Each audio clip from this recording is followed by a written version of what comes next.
Dear Poseidon, it's me again. A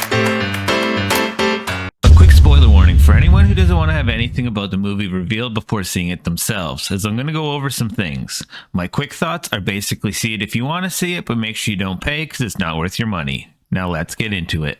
Welcome to my movie shelf. My name is Bane. Now let's talk about another superhero film that really has no reason to exist other than, hey, the first one did well, so screw it. Throughout the movie, there's multiple moments where you can see the seams of 2 to 3 different screenplays clashing as they're shoved into one story.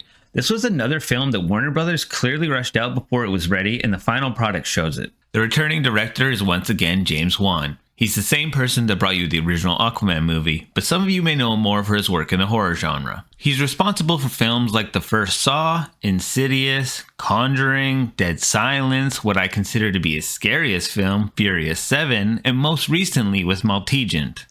Manga Jet? Malignant.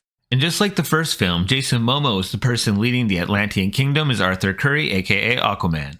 Most of you will know him as the man on Game of Thrones that slept with the Mother of Dragons in the first season. He was on other shows like Frontier and Sea, plus a whole bunch of straight-to-DVD level films. Also reprising his role alongside the hero as his nemesis Black Manta is, a name that I'm most likely about to butcher, but here we go, Yahya Abdul-Mateen. The most prominent roles I know him for were in the Jordan Peele written remake of Candyman and on the HBO series version of The Watchmen. Aquaman's brother is also coming back, and is being played again by Patrick Wilson, who I think gives one of the best overall performances in the entire franchise. He's been in a bunch of stuff, but I primarily remember him first and foremost from the Insidious films. A new actor joining the series is Randall Park. He plays a scientist forced to work for Black Manta, and if you've seen him in anything else before, you already know exactly what his character is like. He's basically just being typecast as an awkward nice guy and everything now. Both actors playing Arthur's parents are here again, with the mother being played by the awesome Nicole Dr. Meridian Kidman as the former queen of the underwater city, Atlanta. You don't need me to explain all the different roles she's known for. Joining her as the father is Tempura Tamura Morrison, who at this point always reminds me of one role. And yes, it's from Star Wars. He was the guy from the prequels that we first saw as Jango Fett, the papa of a certain bounty hunter who had a most unfortunate conversation with Obi-Wan Kenobi. He more recently played a version of the son Boba Fett on a Disney Plus series, The Book of Boba Fett. But if I'm just being honest with you, I'm still trying to forget that ever happened. It was better that way. And sadly, back once more is the public menace known as Amber Heard, who is probably more famous for the tragic event in which her dog stepped on a bee or something than she is for any of her actual work at this point.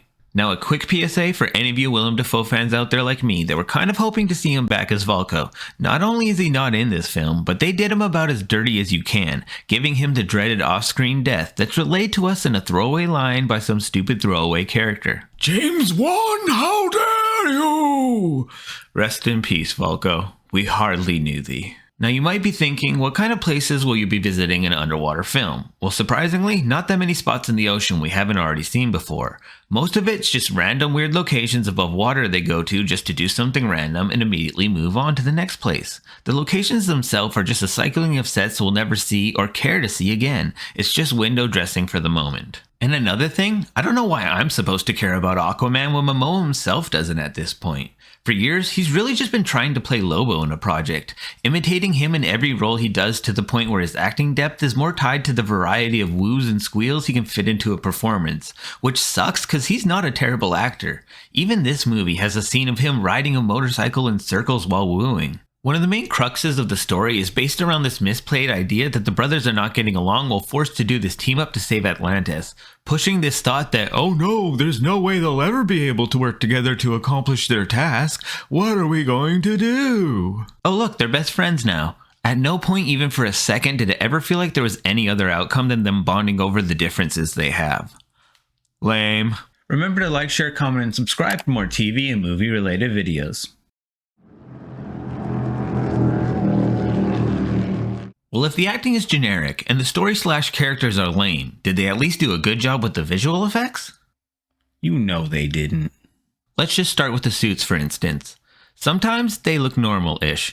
Other times they have this weird floaty look that almost looks like they're wearing one of those inflatable outfits that jiggles around, especially around the neckline. There are these moments when you can 100% notice how it's just slapped on top digitally. And even the costume designs seem either the exact same or significantly less cool. For example, with one of Arthur's new suit big reveals turning out to be a generic invisibility outfit that looks like something a background character would wear. Cause nothing says Aquaman like being invisible in a sandy desert. Honestly, at this point, if they even bother making an Aquaman 3, they better give us one-headed Arthur Curry or give us nothing.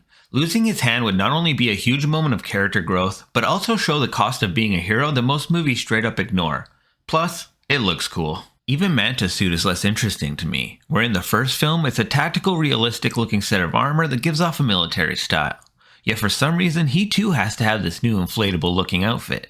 I don't know how to describe how weird it looks to me at times, other than to have you picture how a hot dog's meat is stuffed inside of a skin casing. You can especially notice it whenever he moves, where some areas are supposed to be muscle tight, yet others have this weird bagginess to it. I much preferred the original design personally. Now to quickly talk about a part I truly did enjoy was a scene that ended way too fast.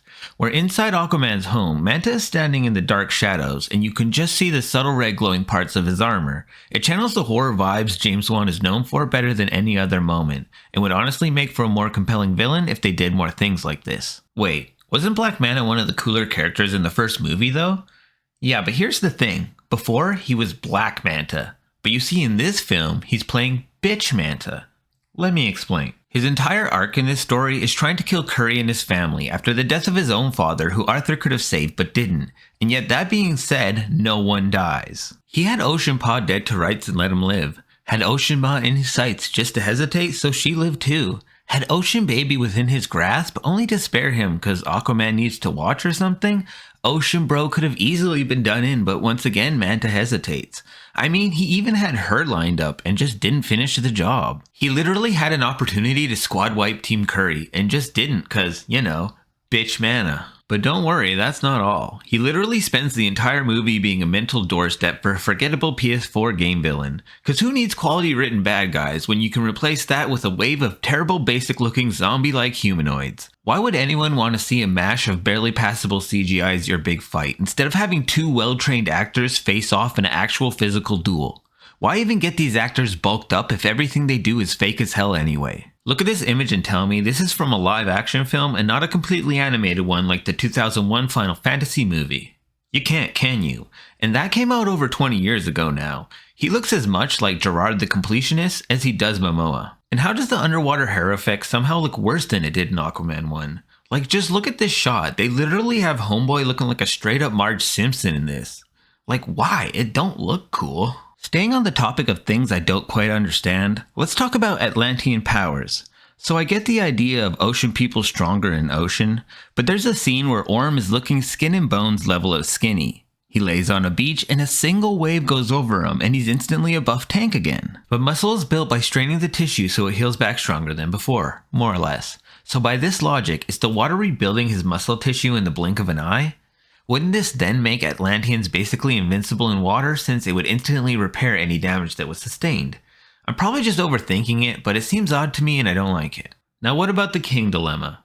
I mean, if everyone's a king, does it even really matter? Basically, every other character is named King something or is the king of something. And I didn't even include the kid who's the future king. We have the king of Atlantis, King Orm, King Nereus, the Burger King. Say what now?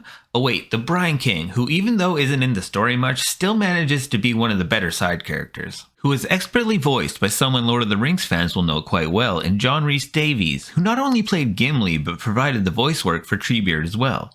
And lastly, we have King Fish. Now look, I don't know what this dude is like in the comics, but here, he's literally just a ripoff of Jabba the Hutt as a fish instead of a slug, combined with the personality and voice of Martin Short. I personally just found him annoying for the most part. Even the marketing team for this movie had a complete lack of any kind of creativity. They literally just took a series of different character headshots and threw a random word down the middle. These are not posters people will remember years from now or love enough to even put on their wall. Every bit of this movie is outright forgettable, right down to the soundtrack itself that uses a few oddly placed licensed songs you may recognize and some music by Numbers generic song scores. It's done by Rupert Gregson Williams. He's been around for a while, but mostly doing movies by Adam Sandler or Kevin James. What about the post-credit scene? Is that cool? No. No, it's not. So there technically is one, but it might as well just be a deleted scene since they use it to make a joke they already made in the movie itself. Honestly, don't waste your time. This is the part where I choose someone who I think gave the best performance overall. But with a movie this bland and pointless, I almost don't feel anyone deserves it. So to the octopus then. Well, if I seriously had to give it to a person, I'd go with Patrick Wilson. You can see he was actually trying most of the time, and his character also has the most growth overall. So by default, it's him. This is a film that has no real story to tell or purpose for existing. They simply made it because the original earned over $1 billion and they assumed they could do it again on brand name alone. But they were wrong. So what do you think? And if you click on this video over here, we can talk about a DC film that's basically perfect.